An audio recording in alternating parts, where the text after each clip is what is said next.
आज हम डिस्कस करेंगे मैग्नेटिक इफेक्ट ऑफ करंट के वीडियो लेक्चर सीरीज 11 में कि एक करंट कैरिंग कंडक्टर्स को अगर मैग्नेटिक फील्ड के अंदर रख दे तो क्या होता है कि एक फोर्स जनरेट होता है। जी हाँ, एक करंट कैरिंग कंडक्टर्स को अगर मैग्नेटिक फील्ड के अंदर रख दे तो उसमें से एक फोर्स जनरेट होता है।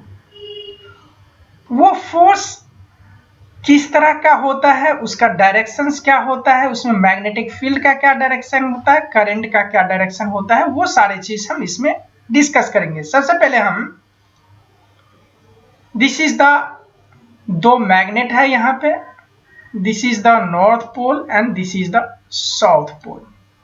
हमेशा आपको पता ही है मैग्नेटिक फील्ड का डायरेक्शन नॉर्थ टू साउथ होता है। ये एरो से दिखाया गया है नॉर्थ टू साउथ। अब यहाँ पे एक कंडक्टर है जिसमें कि करंट फ्लो हो रहा है। इस तरह से करंट इसके अंदर फ्लो हो रहा है, किसी भी सोर्सेज से करंट हो, इधर से करंट फ्लो हो रहा है। This is the direction of current in this conductor. इस कंडक्टर में करंट इस तरह से फ्लो हो रहा है। अब ये कंडक्टर क्या होगा कि कुछ फोर्स क्रिएट करेगा, फोर्स इसमें से जनरेट होगा। तो इस फोर्स को किस तरह से जनरेट होगा, इसका डायरेक्शन क्या होगा, वो बताने के लिए मैं एक पॉइंट पे आऊंगा जिसने इनको बताया था कि किस तरह से इसको हम डायरेक्शन को फाइंड कर सकते हैं। एक फेमस साइंटिस्ट जो ब्रिटिश इंग्लैंड का था, इंग्लिश इंजीनियर था, इन्होंने ब्रिटेन का, इन्होंने इसको एक लॉ दिया जो कि कहते हैं उसको Fleming left hand rule. Fleming, इन्होंने दो रूल दिया, फ्लेमिंग राइट हैंड रूल दिया और लेफ्ट हैंड। तो अभी हमें डिस्कस करना है फ्लेमिंग लेफ्ट हैंड रूल, जो कि ये फोर्स कैरिंग कंडक्टर्स है, इसका प्रिंसिपल इलेक्ट्रिक मोटर पे भी अप्लाई होता है। हम बात करते हैं इसके फ्लेमिंग लेफ्ट हैंड रूल, जो कि करंट कैरिंग कंडक्टर्स का अगर किसी मैग्नेटिक फील्ड के अंदर होगा तो उसका direction find Fleming left hand rule से होगा। फ्लेमिंग लेफ्ट हैंड रूल क्या कहता है? Fleming left hand rule state that if we stretch thumb the four finger and middle finger our left and such that they are perpendicular to each other। जो हमारा सबसे पहले कि हमारा left hand ले लेंगे, अपने हाथ का लेफ्ट हैंड, उनमें से एक this is the thumb, this is four finger और ये मिडिल फिंगर, तीनों म्यूचुअली परपेंडिकुलर, बिल्कुल एक दूसरे के ये तीनों परपेंडिकुलर होगा। उसमें से फोर फिंगर ये दिखाएगा this is the magnetic field की डायरेक्शन, थंब जो दिखाएगा वो फोर्स की डायरेक्शन, और मिडिल फिंगर जो शो करेगा वो इलेक्ट्रिक करंट का डायरेक्शन।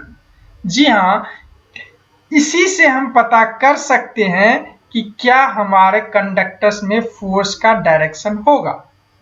अब यहाँ पे फ्लेमिंग लेफ्ट हैंड रूल की अगर बात करें तो ये हमारा क्या होगा, मैग्नेटिक फील्ड की डायरेक्शन ये है, और हमारा करंट का डायरेक्शन ये है, ये मैग्नेटिक फील्ड, ये करंट, और ये हमारा फोर्स का डायरेक्शन है। यहां से magnetic field north to south, current का जो डायरेक्शन यहां से इस तरफ से हो रहा है तो ये करंट का डायरेक्शन, और परपेंडिकुलर तीसरा जो है वो फोर्स का डायरेक्शन। तो यानी इधर से करंट फ्लो हो रहा है, ये मैग्नेटिक फील्ड, और ये कंडक्टर जो मूव करेगा वो अपवर्ड मूव करेगा, ऊपर की तरफ मूव करेगा ये कंडक्टर।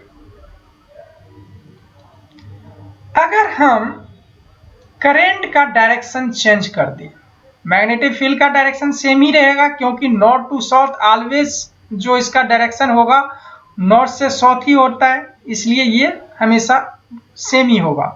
अगर हम करंट का डायरेक्शन ऐसे कर दें,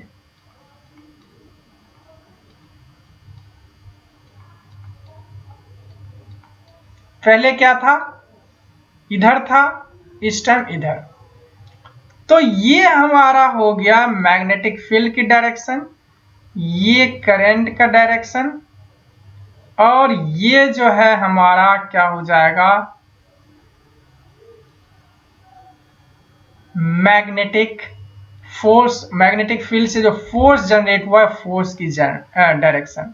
तो इस कंडक्टर में इस टाइम जो है फोर्स डाउनवर्ड नीचे की तरफ लगेगा, और करंट की डायरेक्शन ये, मैग्नेटिक फील्ड की डायरेक्शन ये होगा।